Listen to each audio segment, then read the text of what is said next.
If you're gonna talk trash, you better be prepared to back it up. Also, it's probably not a good idea to trash talk the best player on the planet.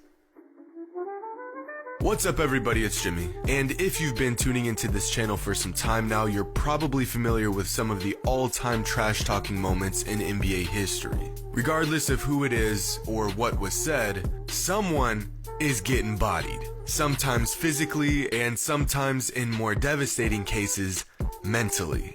I mean, come on, it says it right here in Chapter 1, Rule 1 of the Hooper's Handbook. Thou shalt not talk the talk if thou cannot walketh the walk.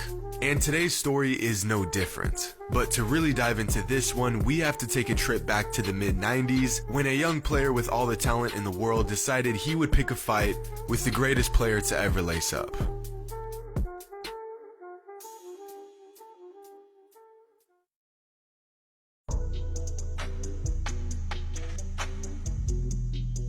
Enter Jerry Stackhouse. Back in the mid-90s, Stackhouse was the most electrifying guard in college basketball. As a rookie out of North Carolina, Stackhouse averaged nearly 20 points per game and was a headliner for a young Sixers team. The moment Stackhouse stepped onto a court, he was anointed as a prodigy. Growing up, Stackhouse was the youngest of 11 children, so he had to fight for absolutely everything. Combine his incredible talent with his relentless dog mentality and you get one hell of a hooper who can ball out on just about anyone, talk smack while doing it, and even throw up the dukes if you really want to go that route. If we take a look at Stackhouse's fighting resume, you will see that it's ripe with victims and extensive in its numbers.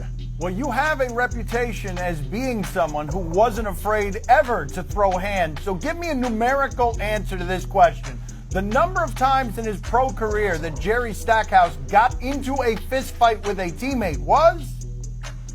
I said, man, it might have been 5 times. Maybe 5 times. As I understand it, you made the man bleed, and he told you that he needed to bleed?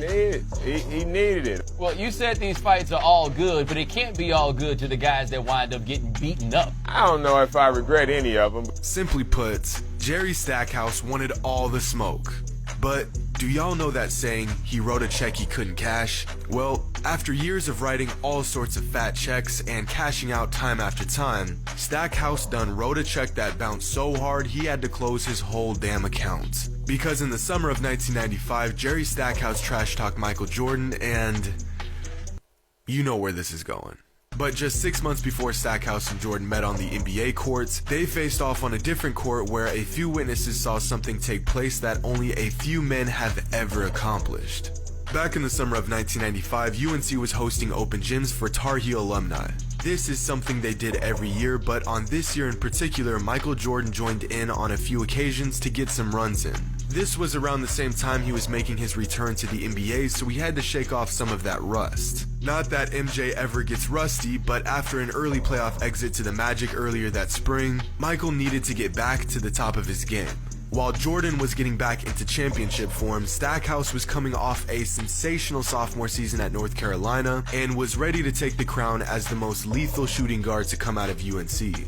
Luckily for us, it just so happens that at a Tar Heel warm-up session that summer, a very confident Stackhouse and Michael Jordan faced off for the very first time, and according to Jerry, at just 20 years old, he got the best of Mike at that open gym. In fact, Stackhouse recalls beating Jordan so badly that they ended up playing one-on-one, and he beat Michael Jordan in that as well. Stackhouse got so ahead of himself that he even went off and told the media about his one-on-one victory against Mike, letting everyone know that as a college kid he beat Michael Jordan twice in the same day. Now, MJ being MJ, never addressed Jerry's comments to the media, but little did Stackhouse know, Jordan heard his comments, made note of them, and was biding his time, waiting for the right moment to teach the young kid a lesson. A lesson that he would soon never forget. Fast forward a few months and Stackhouse is now in the league, having an absolute monster rookie season, averaging 19-4-4, but still struggling to put together some wins. And regardless of their team's success, it was clear that Stackhouse was going to be a star in the NBA for years to come. But no matter how many points he put on the board, no matter how many heads he turned, Stackhouse couldn't avoid that inevitable matchup against the man that he beat one-on-one. That man who was leading the MVP race, averaging 30 points a game, and was sitting on a 29-3 record on the season. It was a matchup that every fan was looking forward to, but one that I wouldn't be surprised if Stackhouse lost sleep over. Imagine you're a 21-year-old rookie. Everyone is in awe of the tear you've been on. You got the world at your fingertips, and then you remember you talk shit to the best player to ever play the game, and you have to face off against the man in a week. Now, leading into this game, Stackhouse and his teammate Vernon Maxwell were asked about Jordan's return to the NBA. This was a big moment for the game. MJ coming out of retirement to light up the basketball world once again. Just before the game, when asked about Michael's return to the NBA, Vernon Maxwell said that Jordan was overhyped and he was sick of hearing about him, saying to the press, "To hell with Michael." Mind you, Vernon Maxwell is one of a few players that openly hates Jordan. He has said on numerous occasions that he wanted to fight him and that the Bulls were no match for the Rockets in the 90s. Stackhouse basically voiced the same opinion on Jordan's return as well. When asked what he thought about their comments, MJ simply said, "I don't want to make it personal," which is translation for, "You do not want this smoke." And, well, why would you trash talk to some rookie and a guy that wants to be you when you can simply show them on the court? Mike said he didn't want to make it personal, but the moment the game started, all of that went the out the window. You know, Red, this might be interesting here tonight. Jerry Stackhouse, whether it was tongue-in-cheek or not, has said on several interview occasions that he has played Michael Jordan in the offseason down in North Carolina and was beating him on one-on-one games, that type of thing. Yeah, I think Michael will be looking to show that rookie something here tonight, perhaps. As the game gets underway, Jordan doesn't take any time getting into his moves, shutting Stackhouse down on defense, toying with the kid, just doing that unnecessary stuff to flex his dominance. Jordan, the turnaround over Stackhouse. Peace, we're tied. Scottie Pippen to Michael Jordan.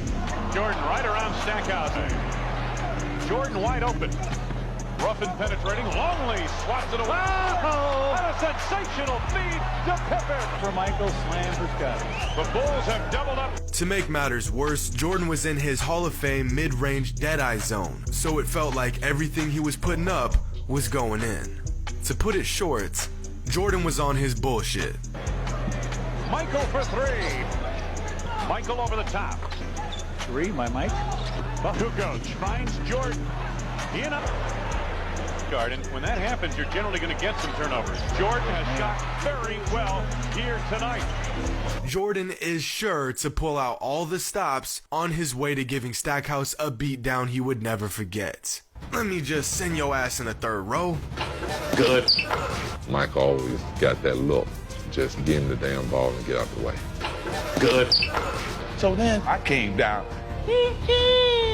Michael has 15 by the end of the first, 28 by the half. In fact, Jordan was abusing Stackhouse so bad that he ended up checking out of the game in the third quarter with 48 points and 10 rebounds on 64% from the field. Throughout the game, the Sixers tried to put different players on Jordan, but every time someone stepped up, they immediately got shut down and humiliated. To make matters worse, this game Jordan scored his 23,000th career point, which resulted in the fans in Philly cheering for him instead of their own team. Jordan again at the arc. Yep, there's a three. 48 for Michael. But no, it doesn't end there. To top it all off, Stackhouse and Maxwell ended the game with a combined 17 points and shot 5 from 19 from the field, and the Sixers lost by an embarrassing 27 points at home.